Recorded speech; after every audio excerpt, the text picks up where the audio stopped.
എൻ്റെ എല്ലാ പ്രിയ കൂട്ടുകാർക്കും ഫുഡ് നോട്ട്സിൻ്റെ പുതിയൊരു എപ്പിസോഡിലേക്ക് സ്വാഗതം. ഇന്ന് ഞാൻ ചെയ്യാൻ പോകുന്നത് ഒരു ഓണം സ്പെഷ്യൽ റെസിപ്പിയാണ്. ഓണം വരുന്നല്ലോ. തന്നെയല്ല, ഇതൊരു റിക്വസ്റ്റഡ് റെസിപ്പിയുമാണ് വെള്ളരിക്ക പച്ചടി. ഇതിന് ഞങ്ങളുടെ നാട്ടിൽ, അതായത് കോട്ടയത്ത്, പച്ചടി എന്നാണ് പറയുന്നത്. പക്ഷേ എനിക്ക് തോന്നുന്നു ചിലയിടത്തോട്ട് ഈ എരിയുള്ള സാധനത്തിനൊക്കെ കിച്ചടി എന്നാണ് പറയുന്നതെന്ന് തോന്നുന്നു. ഇനി എന്ത് പറഞ്ഞാലും ഈ കറിക്കൊരു പരിഭവമൊന്നും ഉണ്ടാവുമെന്ന് ഞാൻ വിചാരിക്കുന്നില്ല. ഇനി പച്ചടിയെന്നോ കിച്ചടിയെന്നോ നിങ്ങൾ പറഞ്ഞു. ഇത് സ്പൈസി ആയിട്ടാണ് ചെയ്യുന്നത്.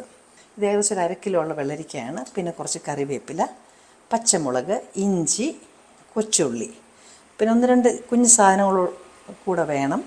അത് ഞാൻ ചെയ്യുന്ന മുറയ്ക്ക് ഞാൻ പറഞ്ഞുതരാം. അപ്പം ആദ്യം എനിക്ക് വെള്ളരിക്ക ഒന്ന് ചെറുതായിട്ട് അരിയണം. ഞാൻ ഒരുവിധം സ്ക്വയറായിട്ടാണ് ഇത് അരിയാൻ പോകുന്നത്.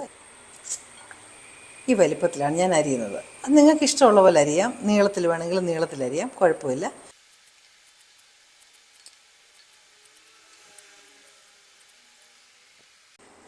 അപ്പം ഞാൻ ഈ വെള്ളരിക്ക എല്ലാം അരിഞ്ഞിട്ടുണ്ട്. ഇത് ഞാൻ തേങ്ങ അരയ്ക്കാതെയാണ് വെക്കുന്നത് കേട്ടോ. അതുകൊണ്ട് തന്നെ അത് ഇച്ചിരി സ്പൈസി ആയിട്ടിരിക്കും. അങ്ങനെയാണ് സാധാരണ നമ്മൾ ചെയ്യുന്നത്. അപ്പം നമുക്കിത് വേവിക്കാനായിട്ട് നമുക്ക് ഈ പാത്രത്തിനകത്തേക്ക് ഇടാം.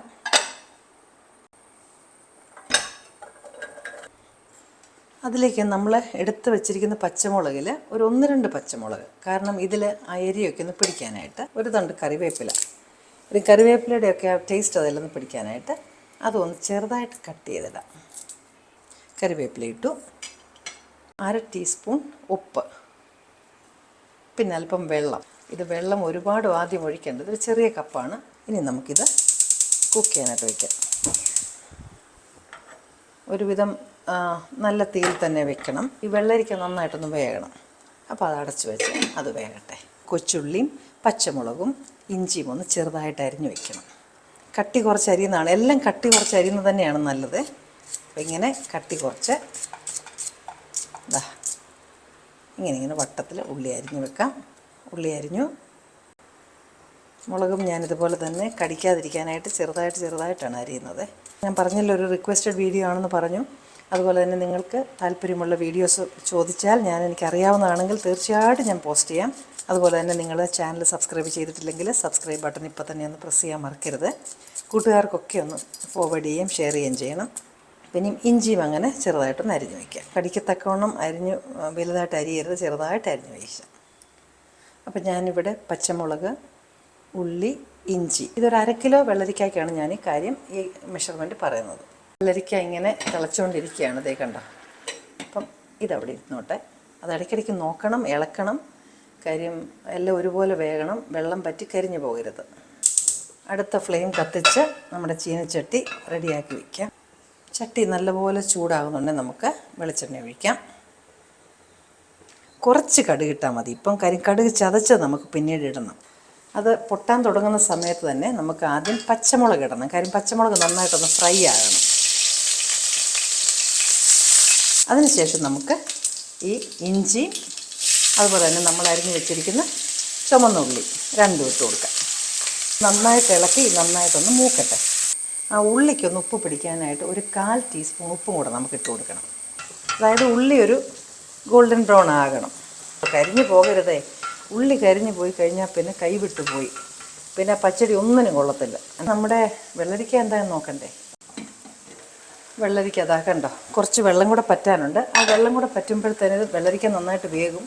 വെള്ളരിക്ക ഇങ്ങനെ ഗ്ലാസ് പോലെ ട്രാൻസ്പെറൻ്റ് ആകുമ്പോഴാണിത് വേകുന്നത്. നമ്മുടെ ആ ഉള്ളി ഒന്ന് റെഡി ആകുന്നിടം വരെ അത് അടഞ്ഞവിടെ ഇരിക്കട്ടെ. ഞാൻ തീ ഓഫ് ചെയ്തു. ഇപ്പോൾ ഇത് നന്നായിട്ട് റോസ്റ്റ് ആയിട്ടുണ്ട്.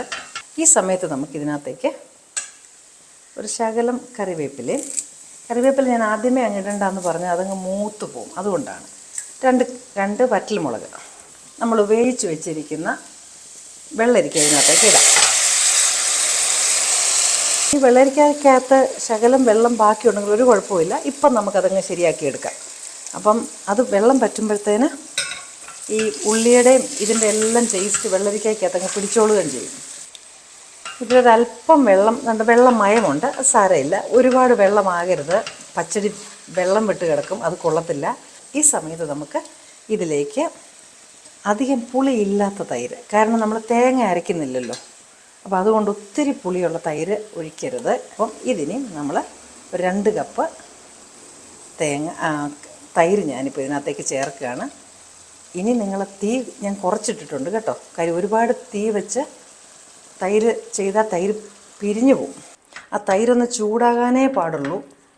വെച്ച് യാതൊരു കാരണവശാലും തിളപ്പിക്കരുത്.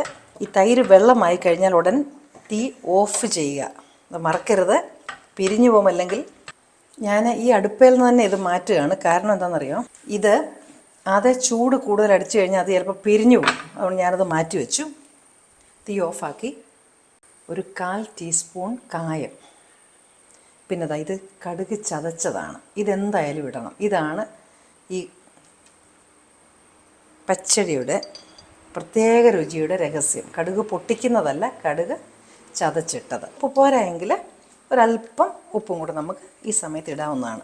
നമ്മുടെ വെള്ളരിക്ക പച്ചടി റെഡിയാണ്. നിങ്ങളിത് ഉണ്ടാക്കി നോക്കണം. അസിഡിറ്റിക്കൊക്കെ നല്ല ഇതാണ് വെള്ളരിക്ക, കുമ്പളങ്ങ ഒക്കെ. അപ്പോൾ അതുകൊണ്ട് എല്ലാവരും ഉണ്ടാക്കി നോക്കുക. ഇനിയും നിങ്ങൾക്ക് ഇഷ്ടപ്പെടുന്ന മറ്റ് നല്ലൊരു റെസിപ്പിയുമായിട്ട് ഞാൻ വീണ്ടും എത്തും. Till then I M signing off and you stay safe.